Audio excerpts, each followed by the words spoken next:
नमस्कार, जय हिंद। आप सभी का स्वागत है आज की इस नई वीडियो में। आज हम लोग बात करने जा रहे हैं that is farm income in India कि किसानों की कितनी आय है इंडिया के अंदर, कब क्या ट्रेंड था, कब कमा, कब बढ़ा, कितना ग्रोथ था, किस चीज़ के ऊपर डिपेंड करता है। तो ये सारे फैक्टर्स, ये सारे चीज़ें हम इस लेक्चर में पढ़ने के लिए जा रहे हैं। तो आप इस लेक्चर को अगर पूरा देखते हैं तो आपको बहुत अच्छे तरीके से फार्म इनकम इन इंडिया के बारे में आपको पता चल पाएगा। तो चलिए हम लोग स्टार्ट करते हैं। तो हमें टोटल इस टॉपिक के अंदर 7 पॉइंट पढ़ना है। कितने? 7 पॉइंट। तो हम लोग बारंबारी करके पॉइंट पढ़ते जाएंगे। तो चलिए हम लोग स्टार्ट करते हैं पॉइंट नंबर 1। पॉइंट नंबर 1 क्या होगा आप भी जानते हैं, दैट इज इंडिपेंडेंस के टाइम पे फार्मर की क्या हालत थी, उनकी कितनी आय थी। तो ये हमारा पॉइंट नंबर 1 है, that is what was the farm income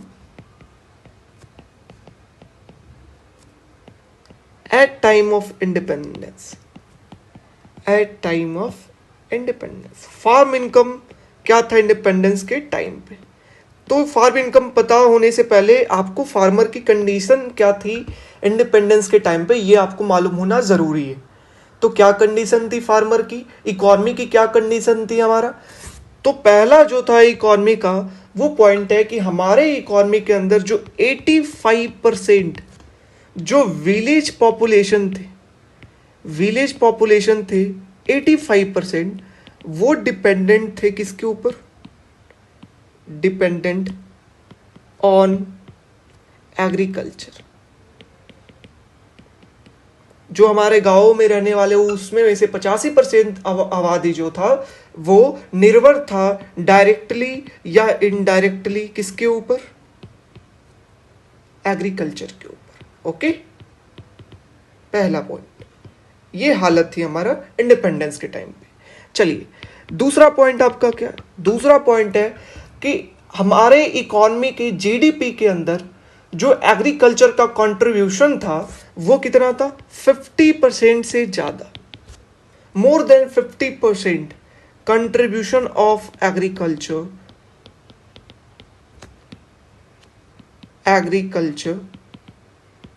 and allied sector in GDP. हमारे जीडीपी के अंदर 50% से ज़्यादा सिर्फ एग्रीकल्चर का कंट्रीब्यूशन था इंडिपेंडेंस के टाइम पे। तो लोग ज़्यादा कहाँ थे, एग्रीकल्चर के अंदर।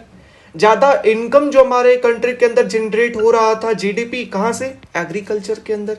मतलब एग्रीकल्चर अच्छा कर रहा होगा, ऐसा होना चाहिए ये रिकॉर्ड देख करके, लेकिन नहीं, एग्रीकल्चर जो था वो अच्छा नहीं कर रहा था। उसका ग्रोथ जो है वो डिटोरिएट कर रहा था, डिक्रीज कर रहा था ग्रोथ। वाई, क्या रीजन थी, लोग भी हैं, पैसा भी आ रहा है, फिर भी एग्रीकल्चर का ग्रोथ डिटोरिएट कर रहा था इंडिपेंडेंस के टाइम पे। क्या रीजन है बताइए। तो रीजन है सबसे पहला है कि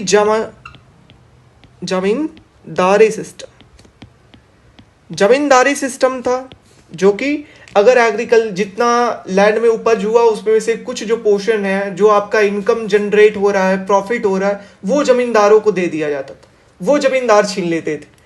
तो इससे क्या होगा, इससे जो किसान होंगे वो काम करना नहीं सोचेंगे कि जब कोई फायदा ही नहीं है ज़्यादा उपज करने से, तो क्या फायदा है कि हम उपज करें जब जमींदारी ले लेते हैं, ठीक है ना। इस कारण जमींदारी सिस्टम जो है एक बहुत बड़ा जो है बीच में रोड़ा बना हुआ था एग्रीकल्चर में, ठीक है। सबसे पहला zamindari system. Okay, next one is outdated technology. तो हमारा जो ब्रिटिश थे वो कोई भी टेक्नोलॉजी एग्रीकल्चर के अंदर इंट्रोड्यूस नहीं किए। उन्होंने इंडस्ट्री के अंदर और रेलवे के अंदर टेक्नोलॉजी तो लाया, लेकिन एग्रीकल्चर सेक्टर के लिए ब्रिटिश ने कोई टेक्नोलॉजी नया इंट्रोड्यूस नहीं किया। कुछ क्रॉप्स थे जो अपने मतलब के हिसाब से उन्होंने लाइक इंडिगो वगैरह, कॉटन वगैरह उन्होंने इंट्रोड्यूस किया, उनका फार्मिंग कराया, बट अपने पर्पज से, कमर्शियल के पर्पज से, ठीक है ना। इसलिए टेक्नोलॉजी हमारा जो था वो आउटडेटेड था बहुत एग्रीकल्चर के अंदर। हमारा ना तो ज़्यादा उस टाइम फर्टिलाइजर की यूज़ होता था, ना इरिगेशन फैसिलिटी अच्छी तरीके से उपलब्ध थी, ठीक है ना। तो ये वजह थी। फिर हमारा आता है तीसरा, that is dependence on rainfall. Dependence on rainfall, rainfall के ऊपर हमारा जो है पूरा डिपेंडेंस था एग्रीकल्चर। 90% जो हमारा एग्रीकल्चर था, हार्वेस्ट था, वो डिपेंडेंट था रेनफॉल के ऊपर। अभी के केस में ये 60% के आसपास है कि अभी भी 60% हमारा जो क्रॉपिंग लैंड है वो डिपेंड करता है रेनफॉल कि बारिश होगी तब खेत पटेगा, तब फसल अच्छी होगी, बारिश नहीं हुई फसल खराब होगी। तो ये वजह थी तीसरी। फिर हमारा चौथा आता है, that is low level of production. Low level of production, low level of production का मतलब क्या है कि ग्रीन रिवॉल्यूशन आने से पहले जो है वो एग्रीकल्चर का जो प्रोडक्शन होता था, अगर एक कट्टे में आपने धान या गेहूं का खेती किया है तो उससे जो उपज थी वो बहुत कम थी, है ना। 10 किलो 5 किलो इस तरीके से एक कट्टे के अंदर उपज होती थी, जो कि बहुत कम थी, ठीक है ना। इसलिए जो है वो एग्रीकल्चर सेक्टर के अंदर ग्रोथ है वो कम हो रहा था, स्टैग्नेट था। Okay, and next one is that is subsistence farming. Subsistence farming क्या था? सबसिस्टेंस फार्मिंग का मतलब होता है कि जो किसान थे वो सिर्फ सोच रहे थे कि इतना ही उपज करो जितना हम खा ले, है ना। सिर्फ अपने खाने के लिए ही उपज करो, क्योंकि उससे ज़्यादा अगर करेंगे तो ज़मींदार हड़प लेगा, हमको बेनिफिट नहीं होगा, ठीक है ना। और ज़्यादा हमें कॉस्ट भी पड़ेगा, मेहनत भी लगेगा। इसलिए किसानों का मानना था कि इतना तरह हमारा उपज हो जाए ताकि हम अपना भरपेट खा ले। तो ये था। Okay, that is known as subsistence farming. इसे हम लोग डिफाइन कर सकते हैं, that is primary objective for a person was to produce for his own family income।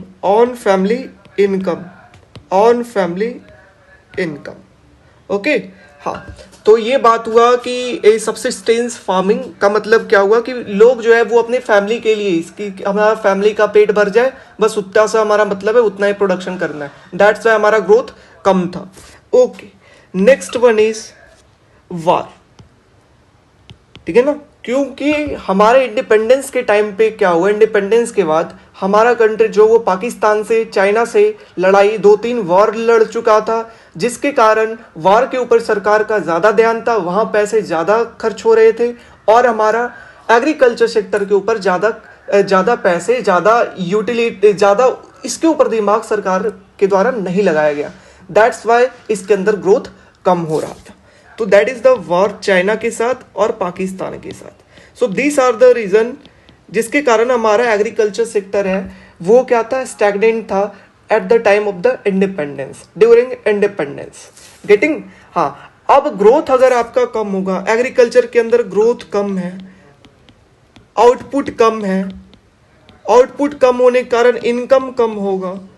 समझ रहे हो ये रिलेशन कि ग्रोथ हमारा कम होने की वजह से जो है वो एग्रीकल्चर की प्रोडक्शन, एग्रीकल्चर की जो आउटपुट है वो क्या है, कम थी, जिसके कारण जो फार्म की इनकम थी वो क्या थी, बहुत कम थी, बहुत ज़्यादा कम थी, ठीक है ना। सिर्फ लोग फार्म अगर जो भी इनकम कमाते थे वो जमींदार आकर के लेके चले जाते थे, जो भी एक्स्ट्रा उनको प्रॉफिट होता था।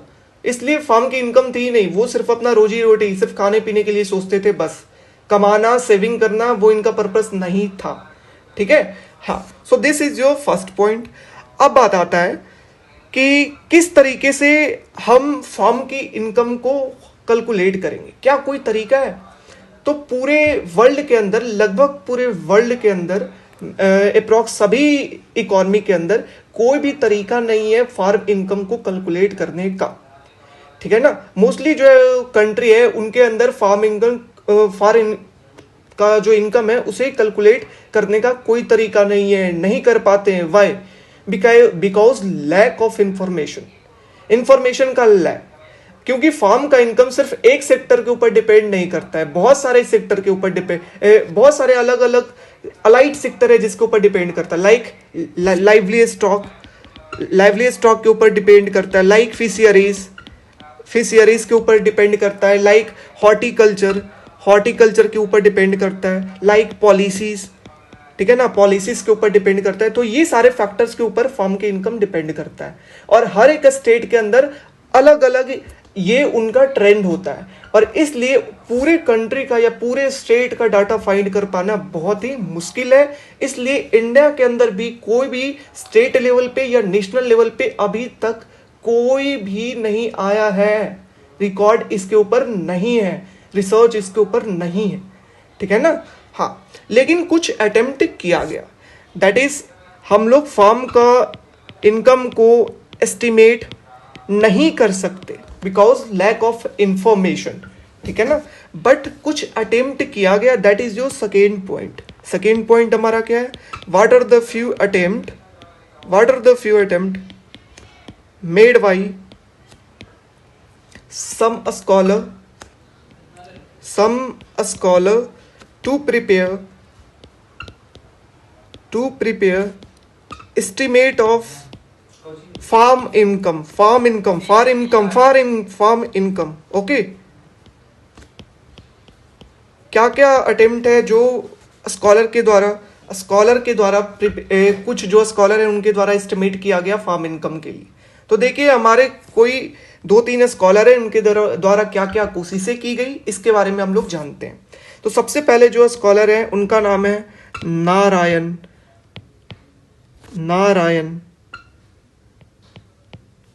नारायण मूर्ति, 2006।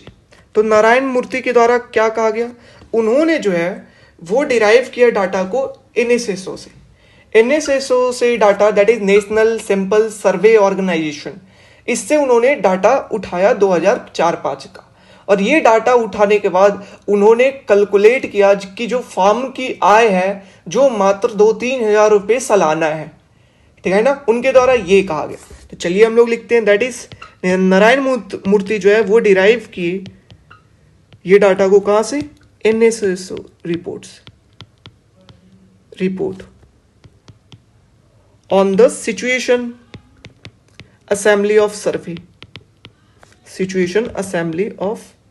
एनएसएसओ का जो रिपोर्ट आया था सिचुएशन असेंबली ऑफ सर्वे से, वहां से इन्होंने डाटा को उठाया, और डाटा को उठाने के बाद इन्होंने क्या देखा, फाइंड किया, that is annual income of farmer household was estimate to be only 2837 रुपये। मतलब पूरे साल भर में वो कितने कमा रहे हैं किसान, 2002-2003 में इनके द्वारा कहा गया सिर्फ 2837 रुपया। तो मतलब 2837, और इसको अगर आप 12 से डिवाइड करते हैं तो आप मंथली निकाल लेना, जो कि बहुत ज्यादा कम है ना, बहुत ज्यादा कम है। आप अगर इसे 12 से डिवाइड देंगे तो लगभग 250 रुपए के आसपास आएगी। तो 250 रुपए के आसपास मंथली फार्मर कमा रहे हैं, जो कि उनके लिवलीहुड के लिए, उनके रोजमर्रा जिंदगी के लिए बहुत ही कम है। तो ये नारायण मूर्ति के द्वारा कहा गया। लेकिन नारायण मूर्ति के ये जो दिया गया, ये जो फाइंड किया गया, उसमें गलतियां क्या थी, फ्लॉज क्या थी। तो फ्लॉज इनके अंदर था, पहला कि इन्होंने डिडक्ट कर दिया इनपुट कॉस्ट को ट्वाइस, ठीक है ना। इन्होंने रेवेन्यू में से 2 बार कॉस्ट को डिडक्ट कर दिया, जो खर्च है किसानों की उसको 2 बार डिडक्ट कर दिया, जिसके कारण इनकम और कम हो गया, ठीक है ना। तो इन्होंने मतलब एक बार कॉस्ट को 2 बार उसको डिडक्ट कर दिया गया। आपका इनकम 10,000 है, आपका कॉस्ट 2,000 है, पहला बार डिडक्ट किए 8,000, डबल फिर से 2,000 किए तो 6,000 बचेगा। तो इन्होंने ये काम किया, जिसके कारण जो वैल्यू है वो ज्यादा कम आई, पहला रीजन। दूसरा रीजन था कि ये जो है वो इंक्लूड नहीं किए, that is does not include lively stock income, ठीक है ना। लाइव स्टॉक से जो इनकम आती थी उसको इन्होंने इंक्लूड नहीं किया। तो अगर ये डिडक्ट नहीं करते ट्वाइस जो कॉस्ट है, तो ये कितना इनकम बन जाता फार्मर का, 11,628 रुपये। अगर ये डिडक्ट नहीं करते ट्वाइस तो इनकम कितना होती फार्मर की, 11,628 रुपये। और अगर लाइवली स्टॉक को ऐड किया जाए तो इनकम कितना होता, 12,720 रुपये। ठीक है ना, जो कि इनके द्वारा कहा गया 2800 समथिंग रुपीज, जो कि बहुत कम था, क्योंकि इन्होंने डबल ट्वाइस किया और कुछ कुछ डाटा लाइक लाइवली स्टॉक का इन्होंने ऐड नहीं किया।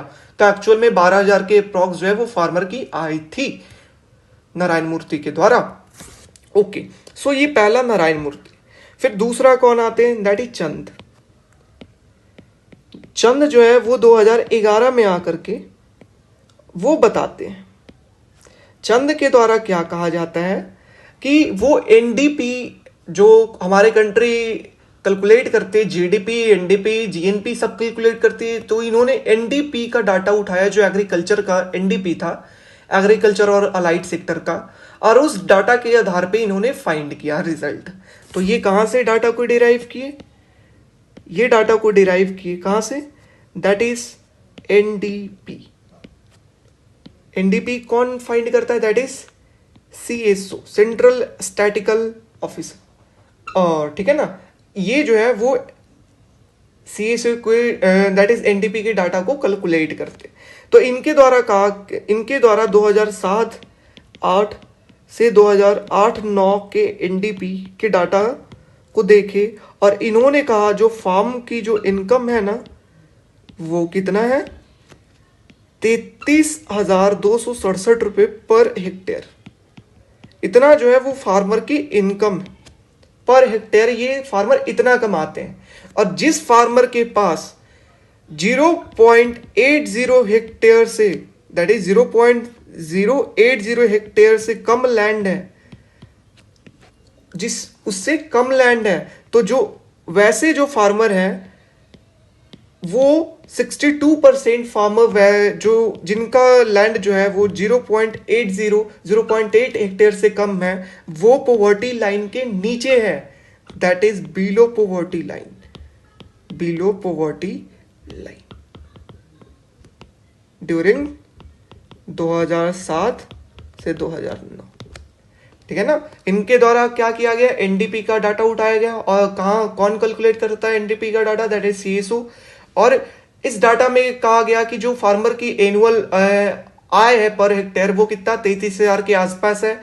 और साथ ही साथ इनके द्वारा कहा गया कि अगर जिस फार्मर का जमीन 0.8 हेक्टेयर से कम है, उसमें से 62% जो फार्मर है वो जो है वो पॉवर्टी लाइन से नीचे है ना, दैट इज गरीबी रेखा से नीचे है। इनके द्वारा चंद के द्वारा कहा गया। तो ये दूसरा थे जिन्होंने कुछ अटेम्प्ट किया फार्मर इनकम को कैलकुलेट करने का। और हमारा लास्ट जो है वो है स्कॉलर, वो है Sen and Bhatia. Sen and Bhatia, Sen and Bhatia जो है वो 2004 के अंदर इन्होंने क्या कहा, इन्होंने डाटा उठाया ओओएस से, ओओएस से इन्होंने डाटा उठाया। ओओएस जो है वो कहेंगे that is central government comprehensive scheme for studying cost of cultivation. Okay, यहां से उन्होंने डाटा उठाया और डाटा ही उठाने के बाद क्या इन्होंने इंक्लूड किया इनकम को, इंक्लूड इनकम ऑफ फार्म के अंदर इंक्लूड किया इनकम किसका, दैट इज क्रॉप का और लाइव स्टॉक का। ठीक है ना। और इनके द्वारा फिर क्या कहा गया कि जो एवरेज आय है पूरे फार्मर की वो एसेंशियल जितना जरूरत है, जरूरी चीज पूरी जिंदगी में खरीदने की उससे भी कम है। किनके द्वारा कहा गया, सेन एंड भाटिया के द्वारा, कि जो एसेंशियल सर्विसेज, एसेंशियल गुड्स है जो लोगों को खरीदना जरूरी है, नमक, चीनी है ना, रोटी, कपड़ा, मकान, इससे भी कम है एवरेज आय फार्मर का, कहा गया सेन एंड भाटिया के द्वारा। ओके, तो इनके द्वारा कहा गया that is the level of farm income per farmer on average was hardly sufficient to pay for essential, ठीक है ना, जो ये भी एसेंशियल चीजें हैं उसके लिए हार्डली जो है वो पे कर पाएगा कोई भी जो है किसान अपने आय से, है ना। इनके द्वारा ये बातें कही गई। इनमें फ्लॉज क्या था, इनके अंदर फ्लॉ थी, इनके डाटा में फ्लॉज क्या था कि इन्होंने पूरे कंट्री के डाटा के ऊपर बात नहीं किया, कुछ स्पेसिफिक स्टेट के डाटा को ही उठा करके इन्होंने बात किया। सो पूरे कंट्री के ऊपर इन्होंने बात नहीं किया। गेटिंग? हाँ, तो पहला है that is does not cover entire country, does not cover entire country. Next one is, देखिए इन्होंने जब सेन एंड भाटिया 2004 के अंदर, तो उस टाइम 2011 के आसपास जो हॉर्टिकल्चर के अंदर that is fruit and vegetable horticulture, तो हॉर्टिकल्चर फ्रूट एंड वेजिटेबल का जो मार्केट था वो एग्रीकल्चर के अंदर 38% कंट्रीब्यूशन करता था। जो अलाइड सेक्टर है उसमें 38% हॉर्टिकल्चर का कंट्रीब्यूशन था, और इन्होंने हॉर्टिकल्चर को इंक्लूड नहीं किया, तो डज नॉट इंक्लूड हॉर्टिकल्चर। इस कारण इनकम जो है वो कम शो हो रहा था, does not include horticulture. Getting? तो ये सारा रीजन था जिसके कारण सेन एंड भाटिया के अंदर फ्लॉस था। ओके, तो हम लोगों ने सेकेंड पॉइंट देखा कि क्या कौन से स्कॉलर के द्वारा क्या क्या अटेम्प्ट किया गया। 3 स्कॉलर थे, नारायण मूर्ति, उसके बाद चंद, उसके बाद सेन एंड भाटिया, ठीक है। इनके द्वारा ये सारे चीजें कही गई। नारायण मूर्ति जो कि वो 2800 समथिंग रुपीज, बहुत कम उन्होंने बता दिया क्योंकि कॉस्ट को 2 बार माइनस कर दिया। फिर चंद के द्वारा जो है वो एनडीपी के डाटा को उठा करके बताया गया कि एनडीपी के डाटा को उठा करके उन्होंने कहा जो हमारे देश के अंदर जो भी किसान है उनकी आय जो है वो 62% जो है वो पॉवर्टी लाइन से नीचे है, ठीक है। इनके द्वारा कहा गया। फिर सेन एंड भाटिया आते हैं, सेन एंड भाटिया के द्वारा कहा गया कि जो किसानों की आय है वो लगभग जो है वो सिर्फ जरूरी चीजों खरीदने के लिए ही है, सिर्फ जरूरी चीज वो खरीद सकते हैं या फिर वो भी नहीं खरीद सकते। ये सेन एंड भाटिया के द्वारा कहा गया, चूंकि फ्लॉज है इसके अंदर, हॉर्टिकल्चर को इंक्लूड इन्होंने नहीं किया। और क्या चीज, और एक और फ्लॉज है जो कि इंटायर कंट्रीज के डाटा को नहीं उठाया। ओके, हाँ। उसके बाद आता है, तो हम लोग जाने कि कोई भी जो है वो कैलकुलेट नहीं किया फार्म इनकम को। ये 3 जो अटेम्प्ट किया गया स्कॉलर के द्वारा, इसमें भी कोई फ्लॉज है। तो किस बेसिस पे हम कहते हैं कि फार्म इनकम जो है वो बढ़ गया या कम गया इतने दिनों के अंदर, आफ्टर इंडिपेंडेंस फार्म इनकम बढ़ा या कमा, किस बेसिस पे हम कहते हैं? तो अब वो हम चीजें देखने जा रहे हैं। That is on what basis the people said farm income will increases और डिक्रीजेस। तो क्या क्या होता है बेसिस? तो पहला अगर बात करें दैट इज, क्यों लोग कहते हैं कि फार्म इनकम जो है ओवर टाइम जो है वो डिक्रीज किया है, फार्म इनकम डिक्रीजेस, किस बेसिस पे कहते हैं लोग? रीजन, तो रीजन हम देखने जा रहे हैं। पहला जो है वो है high rise in input price as compare to output price. Input price जो है वो ज्यादा तेजी से राइज किया देन आउटपुट प्राइस, पहला। दूसरा है दैट इज, क्या रीजन है दूसरा? That is slow growth rate in agriculture, slow growth in output and value added, मतलब एग्रीकल्चर से जुड़ा हुआ जो वैल्यू एडिशन है। ओके, नेक्स्ट वन इज, तीसरा पॉइंट, क्या रीजन है फार्म का इनकम रिड्यूस होने का? वेज जो है वो इंक्रीज करे, राइजिंग वेज। फिर हमारा जो चौथा पॉइंट है वो क्या है? इनडेप्थनेस, मतलब उधारी, कर्ज जो है वो किसानों की इंक्रीजेस, ये रीजन। लास्ट जो है वो क्या है? That is rising gap between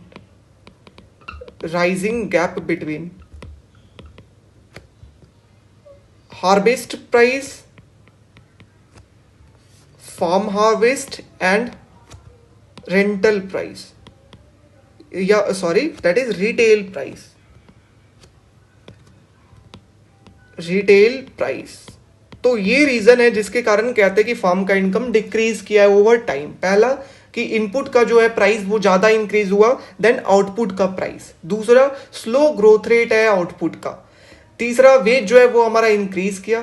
चौथा हमारा कि किसानों की जो है वो कर्ज के अंदर डूब गए हैं। और पांचवा हम कहेंगे कि जो वो सेल करते हैं किसान, अगर कोई प्याज है तो प्याज को वो सेल किए 5 रुपए किलो और मार्केट के अंदर वो बिक रहा है 20 रुपए किलो।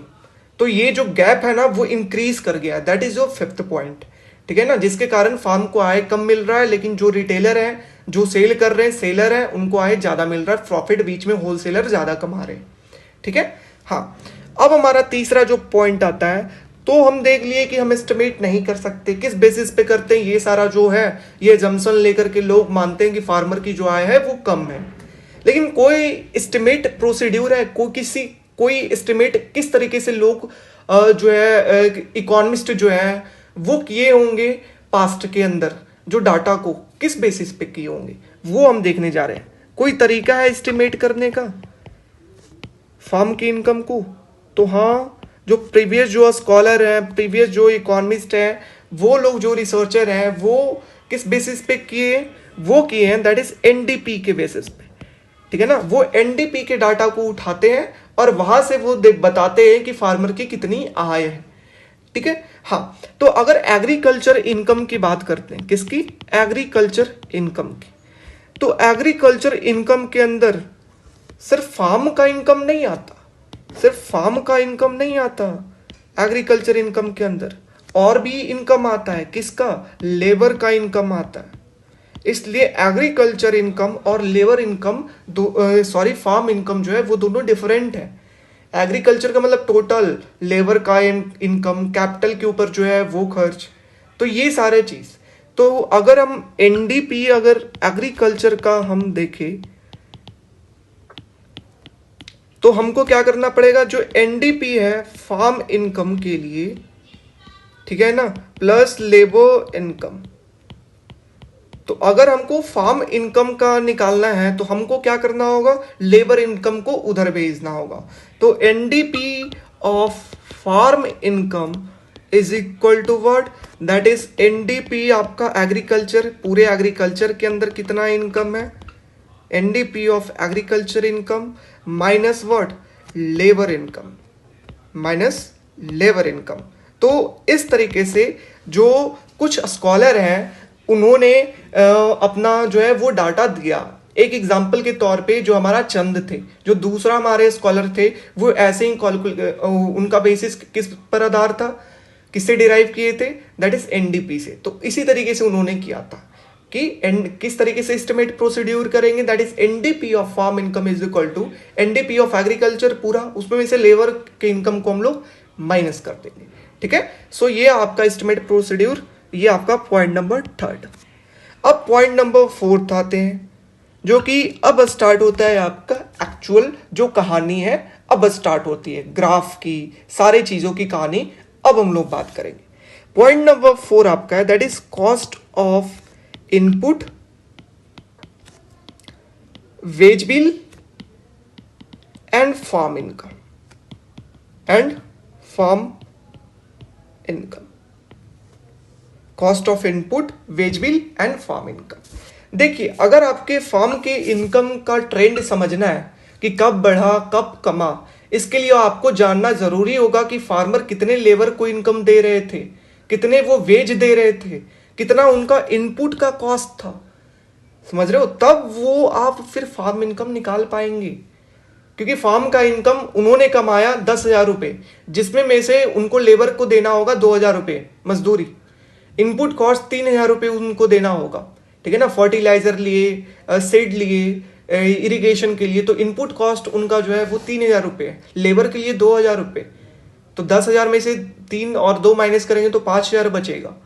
तो तब हम निकाल पाएंगे जब हमें पता चलेगा कि वेज में क्या ट्रेंड था और इनपुट के अंदर क्या ट्रेंड था।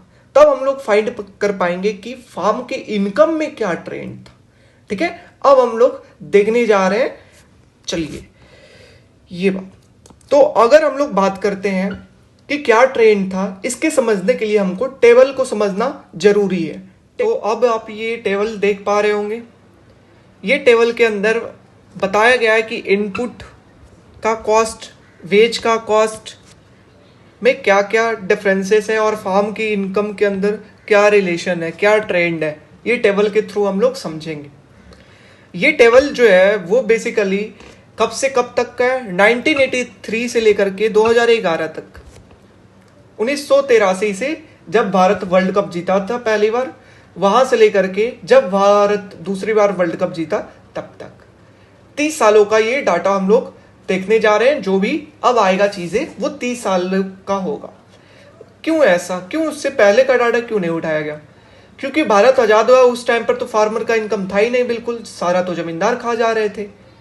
उसके बाद भारत ने युद्ध लड़ा, उसके बाद चाइना का युद्ध लड़ा, उसके बाद ग्रीन रेवोल्यूशन आया, 1965 के आसपास ग्रीन रेवोल्यूशन आया। ग्रीन रेवोल्यूशन आने के बाद उसको इंडिया के अंदर आने के बाद टाइम लगा सक्सेस होने में, और फिर एग्रीकल्चर जो है वो इनकम कुछ आना स्टार्ट हुआ 1980 के आसपास, 1975-80 के आसपास। तो इसलिए 1983 से डाटा को लिया गया, तब से फार्मर के पास कुछ इनकम होना स्टार्ट हुआ, कुछ ग्रोथ होना स्टार्ट हुआ एग्रीकल्चर सेक्टर के अंदर। ठीक है, तो चलिए हम लोग देखते हैं ये डाटा से हम लोग क्या समझते हैं। ये डाटा अगर आप देखेंगे तो यहां से आप समझेंगे जो इनपुट है, इनपुट का कॉस्ट जो है वो 1983 के अंदर कितना था। इनपुट का कॉस्ट करोड़ के अंदर, पूरे इनपुट जो भी हो गया, like fertiliser, like seed, like irrigation, तो ये जो इनपुट होता है जब किसी भी क्रॉप को उपजाते हैं तो उनका कॉस्ट 28,000 के आसपास था, ये बढ़ करके 4 लाख कुछ हो गया। ठीक है ना, तो जो इनपुट का कॉस्ट है वो कितना परसेंट इंक्रीज किया, अगर आप देखेंगे 15 टाइम्स, 15 टाइम्स इनपुट का कॉस्ट इंक्रीज किया, ये 30 सालों के अंदर। अच्छा, वेज का बिल कितना परसेंट इंक्रीज किया, वेज करोड़ में 11,000 करोड़ समथिंग था 1983 के टाइम, फिर हो गया ये 2,52,000 समथिंग करोड़। ठीक है ना, 2011 के टाइम। तो ये आप देखेंगे कितना टाइम ये इंक्रीज किया, that is your 18, not this is 23 times. तो 23 टाइम्स हमारा वेज बिल जो है वो इंक्रीज किया। ठीक है, और अगर आउटपुट को देखते हैं तो आउटपुट 99,000 करोड़ से 18 लाख करोड़ के आसपास, तो आउटपुट हमारा कितना परसेंट हमारा इंक्रीज किया, दैट इज योर 18.6%। 18.6% आपका आउटपुट इंक्रीज किया over a period of time. तो आप देख सकते हैं कि आपका इनपुट जो है वो 15 टाइम इंक्रीज हुआ, आउटपुट जो है 18 टाइम इंक्रीज हुआ। तो आउटपुट ज्यादा इंक्रीज हो रहा है, इनकम बढ़ेगा। बट जो लेबर जो है वो 23 टाइम इंक्रीज हो गया और आउटपुट आपका इंक्रीज हो रहा है 18 टाइम। तो इस कारण जो लेबर को वेज पे कर रहे वो ज्यादा पे कर रहे, जितना हमारे पास इनकम इंक्रीज हो रहा है उससे ज्यादा हम लेबर को वेज पे कर रहे हैं। दैट इज परसेंटेज चेंज जो है वो वेज लेबर इंक्रीज का ज्यादा है then percentage change in income of farmer. Getting my point? हाँ, तो ये डाटा ये पहला चीज बताता है। उसके बाद ये डाटा क्या बताता है, ये डाटा बताता है दैट ये जो फार्मर की जो इनकम है, फार्मर की इनकम आप यहाँ पे देखेंगे ये कितना है, दैट इज 56,000 करोड़ के आसपास, यहाँ पे 11 लाख करोड़ के आसपास। तो अगर रियल इनकम की बात करते हैं, रियल इनकम ऑफ फार्मर जो है वो इंक्रीज कर गया कितना टाइम, 3 टाइम के अप्रॉक्स 3 टाइम फार्मर का इनकम ये 30 सालों के अंदर 3 गुना इंक्रीज किया रियल इनकम। ओके, और ये डाटा क्या बता रहा है कि वेज जो है 1980 के अंदर 6.2 रुपीज पर डे मिलता था, और 2011 के अंदर वेज कितना हो गया, 121 रुपीज। ठीक है ना, जो सबसे ज्यादा इंक्रीज हुआ वेज, कब इंक्रीज हुआ वेज सबसे ज्यादा, सीधे 42 रुपए से 121 रुपए हो गई, ये 10 सालों के अंदर, 2004 से 10 साल नहीं 8 सालों के अंदर। ठीक है, उसी तरीके से अगर बात किया जाए लेबर की बात करें तो लेबर क्या हुआ, लेबर तो पहले इंक्रीज किया 1980 से लेकर के 2000 के आसपास तक लेबर एग्रीकल्चर के अंदर आते गए, लेकिन 2000 के 1991 में हमारा इकोनॉमिक रिफॉर्म हुआ तो अलग सेक्टर भी ओपन हुई, है ना, लाइक सर्विसेज सेक्टर इंडिया के अंदर आना स्टार्ट हुआ, इंडस्ट्री सेक्टर के अंदर ट्रैक्शन हुआ, बाहर से इन्वेस्टमेंट वगैरह आया, जिसके कारण लेबर जो है धीरे धीरे क्या होने लगा, डिक्रीज होने लगा। तो ये डाटा बता रहा है। जो आपको इसमें इंपॉर्टेंट पॉइंट है वो यही रखना है कि इनपुट जो है वो कितना, आउटपुट जो है ये कितना, और वेज बिल जो है वो कितना। ये ज़्यादा इंपॉर्टेंट भी टेबल नहीं है, लेकिन आप याद रखते तो ठीक है, क्योंकि आगे इससे भी इंपॉर्टेंट आने वाला टेबल है। लेकिन आपको वेज कितना मिल रहा था लोगों का, ठीक है ना, एग्रीकल्चर लेबर कब बढ़ा कब कमा, तो ये आपको ये टेबल बताता है। आगे हम लोग और अच्छे तरीके से समझेंगे, और टेबल आएगा और डिटेल टेबल आएगा। ओके, हाँ, तो ये बात हुआ। अब हमारा नेक्स्ट आता है ये टेबल। ये टेबल आपका क्या बताता है, ये आपका टेबल जो है वो फार्म इनकम का ट्रेंड बताता है, that is trend in agriculture labour and farm income. Labour के इनकम में ट्रेंड और फार्म के इनकम में ट्रेंड ये टेबल बता रहा है। ये टेबल क्या बताता है कि करंट प्राइस के ऊपर जो फार्म का इनकम 1983 में 56,000 करोड़ के आसपास था, 2011 के अंदर 11 लाख करोड़, वो जो देख चुके थे पिछले में 56 और 11 ये देख चुके थे, वही चीज है, दैट इज करंट प्राइस। अच्छा, फार्म इनकम अगर हम लोग रियल की बात करते हैं, रियल प्राइस के ऊपर फार्म इनकम कितना है, तो अगर करंट प्राइस 2005 के बेसिस पे अगर देखें तो ये 2,11,000 के आसपास, 2005 हम लोग बेस ईयर ले रहे हैं, बेस ईयर है 2005 का जो प्राइस, तो 2,11,000 आपका आ रहा है 1983 के अंदर, और अभी आ रहा है 6,25,000। तो ये 2 लाख से 6 लाख हो गया, दैट इज 3 टाइम, जो आपको मैंने बताया था कि ये अप्रॉक्स जो है वो 3 टाइम जो है वो इंक्रीज किया फार्मर का income, real farmer income increase by farmer income increase by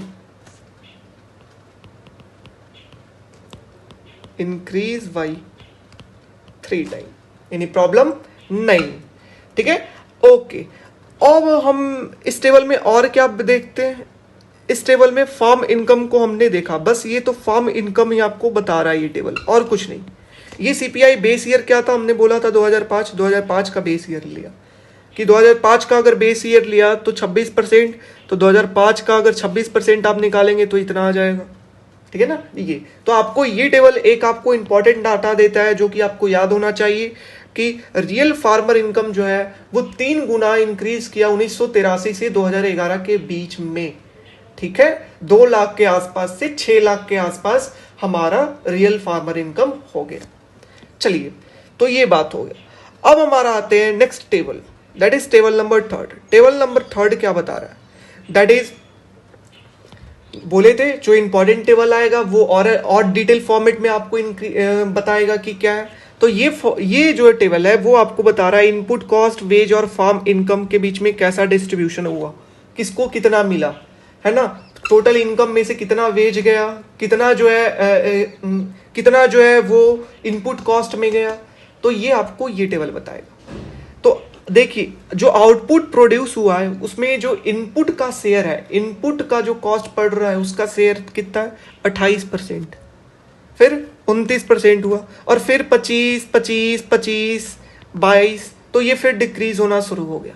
तो इनपुट कॉस्ट जो है वो ओवर टाइम क्या हुआ, डिक्रीज हुआ, ठीक है। सिर्फ एक ही टाइम 1990 के 1987 के आसपास इंक्रीज हुआ, बाकी सब टाइम इनपुट कॉस्ट जो है वो धीरे धीरे डिक्रीज ही होना स्टार्ट हुआ। हाँ, ये इधर आकर के थोड़ा कम डिक्रीज होना स्टार्ट किया, इंटेंसिटी इसकी कम थी बट डिक्रीज हो रहा था। ओके, हाँ। अब आता है आउटपुट में वेज का क्या हालत था, वेज में आउटपुट का कितना शेयर था। कोई आउटपुट अगर बना रहे हैं, कोई बिस्किट बना रहे हैं ओरियो 10 रुपए की, उसमें वेज कितना दे रहे हैं लेबर को, तो उसमें 11% दे रहे हैं, ठीक है ना, 11% दे रहे हैं। वैसे ही 12, 13, 14, 15, तो ये क्या हुआ, इंक्रीज किया। आप देख सकते हैं ये 4 पीरियड आपका देख रहे होंगे, 4 रो में इंक्रीज किया, 11 से 15% हो गया, ठीक है ना। 83 से लेकर के 2000 के बीच में वेज जो है वो क्या हुआ, इंक्रीज हुआ वेज का शेयर। लेकिन 2000 के अंदर क्या हुआ ये समझना होगा कि 2000 के अंदर क्या हुआ। ये समझने के लिए आप समझिए कि बिफोर 1991 रिफॉर्म पर हमारा इकॉनमी का हालत क्या था। तो हुआ क्या कि हमारा जो इकॉनमी है ज़्यादातर एग्रीकल्चर के ऊपर डिपेंड था। ज़्यादातर लोग जो है वो एग्रीकल्चर के अंदर थे। और जैसे ही रिफॉर्म हुआ, रिफॉर्म होने के बाद जो एग्रीकल्चर की डिमांड थी, प्राइस जो थी वो कम थी। प्राइस जो थी वो क्या थी, कम थी एग्रीकल्चर की। और लोग इसके अंदर क्या थे, ज़्यादा थे। लोग इसके अंदर काम जो कर रहे थे वो क्या था, ज़्यादा था। और आउटपुट जो है वो लगभग सेम था, सेम। समझ रहे हो, आउटपुट क्या था, सेम प्रोड्यूस कर रहा है, क्योंकि लोग डिमांड कम कर रहे हैं, आउटपुट रिमेन सेम। इसका प्रोडक्टिविटी आगे हम लोग देखेंगे अच्छे तरीके से। प्राइस कम था, आउटपुट सेम था। लेबर जो था वो इसके अंदर ज्यादा काम कर रहा था, लेबर और कल्टीवेटर जो है वो ज्यादा थे, जिसके कारण क्या है, जो वेज उनको मिल रही थी, क्योंकि प्राइस कम है ना, आउटपुट ज्यादा बिक नहीं रहा है, तो जो वेज उनको मिल रही थी वो क्या था, कम मिल रहा था। ठीक है ना। आफ्टर इकोनॉमिक रिफॉर्म हमारा वेज क्या हुआ, डिक्रीज होना स्टार्ट हुआ, क्योंकि output remain same, price decrease हो गया। दैट्स वाई जो वेज है वो तनख्वाह देना कम कर दी। तो यही आप देख रहे होगे कि यहां से आपका जो है वो तनख्वाह कम हो गया, 15% से 13% पे आ गया। Getting my point. तो ये चीज कि वेज इनिशियली इंक्रीज किया, लेकिन 2000 ईस्वी में क्या हुआ कि वेज पैटर्न बदल लिया, कि वेज का जो शेयर है वो फिर डिक्रीज होना स्टार्ट हो गया। ओके, हाँ ये चीज। तो इनिशियली देखिए 15 से 12% पे आया, लेकिन 12 से फिर 13%। अब क्यों हुआ वो आगे हम लोग बात जानेंगे, अभी बात करेंगे तो चीजें मिक्स हो जाएगी। Okay, next one is depreciation. Depreciation कितना हुआ आउटपुट का, तो डेप्रिसिएशन आप देख सकते हैं लगभग कांस्टेंट ही है, 3% के आसपास, हमेशा अप्रॉक्स 3% के आसपास। ठीक है ना। डेप्रिसिएशन का मतलब है कि अगर जिस साल आप बहुत अच्छा आउटपुट बना रहे हैं तो उस साल डेप्रिसिएशन आपका कम होगा, है ना। मशीन ज्यादा यूज आ पाएगा तो उसका डेप्रिशिएट वैल्यू कम हो पाएगा, यूज में रहेगा। लेकिन अगर जिस टाइम अगर आउटपुट नहीं बना रहे हो तो रखा रखा वो चीज क्या होगा, डेप्रिशिएट कर जाएगा। ठीक है ना। तो अगर खराब जिस साल ग्रोथ रेट होगा तो डेप्रिसिएशन ज्यादा होगा, और जिस साल अच्छा ग्रोथ रेट होगा तो डेप्रिसिएशन कम होगा। ठीक है। हाँ, कॉस्ट शेयर। कॉस्ट शेयर, अगर कॉस्ट शेयर आउटपुट का अगर देखा जाए तो कितना कॉस्ट पड़ रहा था, तो कॉस्ट जो फार्मर का पड़ रहा था 43%। फिर ये देखो इनिशियली जो था वो कॉस्ट शेयर ज्यादा पड़ रहा था, 43, 45, 42। क्यों ज्यादा पड़ रहा था, क्योंकि वेज रेट पहले क्या था, ज्यादा था। समझ रहे हो, वेज रेट ज्यादा होने के कारण कॉस्ट शेयर ज्यादा था। जैसे वेज रेट डिक्रीज किया आप देख सकते हो 42, 41, 38%। वेज रेट कम हुआ, फार्मर को कम देना पड़ रहा है रेंट, दैट इज वेज कम देना पड़ रहा है, तो प्रॉफिट फार्मर को ज्यादा होगा। ठीक है ना, कॉस्ट जो है वो कम हो जाएगा। हाँ, वैसे ही wage share in cost, wage का शेयर क्या था, वेज का शेयर आप देख सकते हो यहाँ पे इंक्रीज किया, है ना। 2000 ईस्वी तक क्या हुआ, हमारा इंक्रीज किया, लेकिन 2000 के बाद क्या हुआ आप देख सकते हो 36% से 30% पे आ गया, 30 से फिर 35 पे बैक चला गया, वो भी बताएंगे क्यों। क्यों फिर डिक्रीज किया 2000 के बाद, लेकिन 2005 के बाद फिर से बैक आ गया। ठीक। उसके बाद फार्मर का इनकम अगर बात करें तो फार्मर का इनकम क्या है, इनिशियली 1983 से 2000 तक, 1983 से 2000 तक वेज क्या दे पे करना पड़ रहा था, वेज ज्यादा पे करना पड़ रहा था। यस और नो, यस। लेकिन 2000 के बाद क्या हुआ कि प्राइस जो है वो कम, डिमांड थोड़ा सा कम स्टार्ट हुआ, और लेबर वगैरह सब जो है वो दूसरे सेक्टर में जाना स्टार्ट किए, निकलना स्टार्ट कर दिए, क्योंकि देखिए एग्रीकल्चर के अंदर ज्यादा इनकम नहीं है। तो 2000 ईस्वी के बाद क्या हुआ कि वेज क्या कर गया, डिक्रीज कर गया। लेकिन 2005 में जब लेबर निकल गए तो प्रोडक्टिविटी इसके इंक्रीज कर गई, क्योंकि ज्यादा लेबर काम कर रहे थे एक ही जमीन के ऊपर। अब निकल गए तो एक ही लेबर ज्यादा काम कर रहा है, प्रोडक्टिविटी ज्यादा होगा, है ना। तो 2005 के बाद फिर से वेज इंक्रीज करता है, ये ट्रेंड था। तो वेज अगर ज्यादा होगा तो आप अगर बताइए वेज ज्यादा पे करना पड़ रहा है तो फार्म का इनकम जो है वो कम हो, क्या होगा, कम होगा। और जब कम पे करना पड़ रहा है फार्म का इनकम क्या होगा, ज्यादा होगा। और ज्यादा पे करना फार्म का इनकम क्या होगा, कम होगा। तो ये ट्रेंड था कि इनिशियली देखो फार्म का इनकम क्या किया, डिक्रीज किया। बिल्कुल आप सही बोल रहे हैं, बिल्कुल डिक्रीज कर रहा है, और फिर फार्म का इनकम क्या हो गया, इंक्रीज होना स्टार्ट हो गया। है ना, कि 79%, 78% से 82%। तो उल्टा डायरेक्शन में, वेज के उल्टा चलता है फार्म इनकम की। वेज ज्यादा पे करना पड़ रहा है तो इनकम फार्मर को कम होगा। वेज बिल, वेज बिल मतलब टोटल वेज बिल क्या आ रहा था, तो टोटल वेज बिल अगर बात करें, वेज ज्यादा पे करेंगे तो वेज बिल क्या आएगा, इकोनॉमी के अंदर ज्यादा आएगा कि लेबर को ज्यादा पैसा पे कर रहे हैं, तो ये ज्यादा था इनिशियली 21%। लेकिन 2000 ईस्वी के बाद क्या हुआ कि वेज बिल डिक्रीज कर गया। लेकिन 2005 के बाद आप देख सकते हो बैक आ गया 18% पे। ठीक है ना, तो ये, तो इस चीज को सब पूरे को समराइज करने के लिए, ये टेबल को अच्छे तरीके से समराइज करने के लिए कैसे हम समरी के रूप में कह सकते, तो आप देख सकते हो यहां से कि वेज अगर बढ़ रहा है, वेज बढ़ा तो वेज शेयर जो है तो कॉस्ट क्या होगा, बढ़ेगा। यस और नो, वेज अगर बढ़ेगा तो कॉस्ट बनाने की क्या होगी, इंक्रीज होगी। वेज टोटल में क्या होगा, टोटल कॉस्ट में क्या करेगा, इंक्रीज करेगा, बिल्कुल। वेज बिल क्या होगा, ज्यादा होगा, बिल्कुल।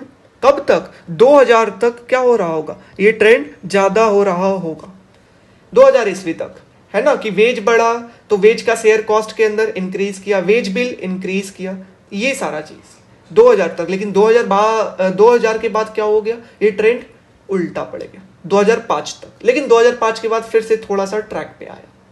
गेटिंग माई पॉइंट, हाँ, तो ये चीज है। और फार्म इनकम क्या है, अपोजिट है। तो वेज जब ज्यादा हो रहा होगा तो फार्म इनकम अपोजिट कम हो रहा होगा। 1983 से 2000 तक फार्म इनकम कम हो रहा होगा, और 2000 के बाद फार्म इनकम क्या हुआ, ज्यादा हो गया। सो दैट इज द, समझ रहे हो ये रिलेशन। तो हम आपको ये रिलेशन लिखाते हैं, that is wage share in output. Wage का जो शेयर है आउटपुट के अंदर वो क्या हुआ, इनिशियली बढ़ा, लेकिन 2000 आया चेंजिंग पीरियड, उसके बाद डिक्रीज किया। फिर 2005 आया चेंजिंग पीरियड, फिर क्या हुआ, इंक्रीज किया। समझ रहे हो, तो ये ठीक। उसी तरीके से cost share in output, cost share in output, cost का क्या शेयर था, वेज अगर बढ़ेगा तो कॉस्ट क्या होगा, बढ़ेगा। फिर 2000 में क्या हुआ कि वेज क्या हुआ, कम हुआ, तो कॉस्ट क्या होगा, कम होगा। फिर 2005 के बाद ये क्या जाएगा, बैक ट्रैक पे जाएगा। गेटिंग माई पॉइंट, हाँ। उसके बाद आता है that is wage share in cost. Wage का जो शेयर है वो कॉस्ट के ऊपर क्या, तो वेज बढ़ेगा तो वेज का शेयर कॉस्ट में क्या होगा, बढ़ेगा। 2000 आया, उसके बाद क्या हुआ, वेज का कम हुआ तो वेज का शेयर कम होगा। 2005 में क्या हुआ कि वेज इंक्रीज किया तो वेज का शेयर इंक्रीज करेगा। गेटिंग, हाँ। उसके बाद आता है वेज बिल, सेम तरीके से वेज बिल, वेज ज्यादा होगा, वेज बिल ज्यादा होगा इनिशियली। 2000 में वेज कम हुआ तो वेज बिल कम हुआ। 2005 में वेज क्या हुआ, ज्यादा होना स्टार्ट हुआ तो वेज बिल ज्यादा होना स्टार्ट हुआ। ठीक है। And last of all that is farm income. Farm income पे क्या इफेक्ट पड़ा, तो फार्म इनकम जो है इनिशियली अगर बात करते हैं 1983 से लेकर के 2000 तक क्या है, फार्म इनकम कम हुआ क्योंकि वेज रेट ज्यादा था, तो ये। लेकिन 2000 में क्या हुआ, वेज जो वेज है वो कम हुआ, जिसके कारण फार्म इनकम क्या हुआ, इंक्रीज होना स्टार्ट हुआ। 2000 के बाद फार्म इनकम स्टार्ट हुआ इंक्रीज होना। गेटिंग माई पॉइंट, फिर इंक्रीज होता रहा क्योंकि इनकम इंक्रीज होने का गति ज्यादा था वेज इंक्रीज से। ठीक है ना, तो ये आपका हुआ ये ग्राफ का पूरा एक्सप्लेनेशन। तो आपको पता होना चाहिए कि फार्म इनकम 1983 से 2011 के बीच में कितना इंक्रीज किया, 3 time. Real increase in farm income कितना, 3 टाइम। उसमें भी बताओ ब्रेक करके कि कब क्या हुआ, तो आप कहेंगे कि 1983 से 2000 तक क्या किया, डिक्रीज किया फार्म इनकम, है ना। बट 2000 के बाद वेज, क्योंकि वेज ज्यादा था, वेज कम हुआ तो फार्म इनकम धीरे धीरे बैक हुआ, ग्रोथ भी अच्छा हुआ तो फार्म इनकम बढ़ता बढ़ता चला गया। गेटिंग, हाँ। अब हम लोग देखते हैं दैट इज, अगर हम कंक्लूजन निकाले दैट इज ओवरऑल की अगर बात करते हैं, तो ओवरऑल 3 डिकेड के अंदर मतलब 80, 90 और 2000 से लेके 2010 के बीच में 3 डिकेड के अंदर आप क्या देखेंगे कि जो लेबर की जो इनकम है,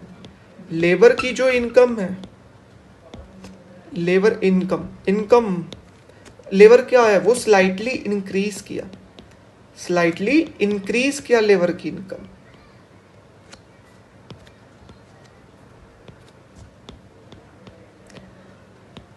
ठीक है ना, that is the share of labour income in total agriculture income, वो इंक्रीज किया बट एग्रीकल्चर इनकम के अंदर जो फार्मर के इनकम का जो शेयर था, फार्मर का इनकम का जो शेयर था, share of farmer income in agriculture income get decreases. समझ रहे हैं कि वो डिक्रीज किया कि लेबर का शेयर जो है वो एग्रीकल्चर इनकम टोटल में, लेबर का शेयर क्या किया, बढ़ा, लेकिन फार्मर का शेयर क्या किया, डिक्रीज किया। ठीक है, हाँ। उसके बाद जो लेबर का शेयर है अभी के 2011-12 में, जो लेबर का जो शेयर था टोटल आउटपुट के अंदर, जो लेबर का शेयर था वो कितना था, 18%। जो कॉस्ट है वो किसको जा रही थी, लेबर को जा रही थी, और बाकी जो 82% है वो किसको जा रही थी, कल्टीवेटर को जा रही थी। गेटिंग, ये 18% किसको जा रही है, लेबर को जा रही है, और बाकी 82% किसको जा रही है, कल्टीवेटर को जा रही है। That is farmer. गेटिंग, सो ये बात है। तो ये चीजें अब हम लोग आगे देखने जा रहे हैं। दैट इज कुछ जो सीरियस डायमेंशन है वो देखने जा रहे हैं कि किस तरीके से ग्रोथ हुआ फार्म सेक्टर के अंदर, फार्म इनकम कब ज्यादा हुआ, कब कम हुआ, उसमें ग्रोथ क्या था, वो चीजों के ऊपर बात करने जा रहे हैं। ठीक है, that is your point number, I think this is point number your fifth. तो ये फिफ्थ पॉइंट में अब हम देखेंगे कि एग्रीकल्चर का ग्रोथ कब रहा और कैसा रहा। ठीक है, कैसा रहा तो ये देखने जा रहे हैं। तो एग्रीकल्चर का ग्रोथ अगर देखिएगा 1983 के टाइम पे जो एग्रीकल्चर का टोटल ग्रोथ था वो कितना था, 6.37%। 6.37% 1983 के टाइम पे।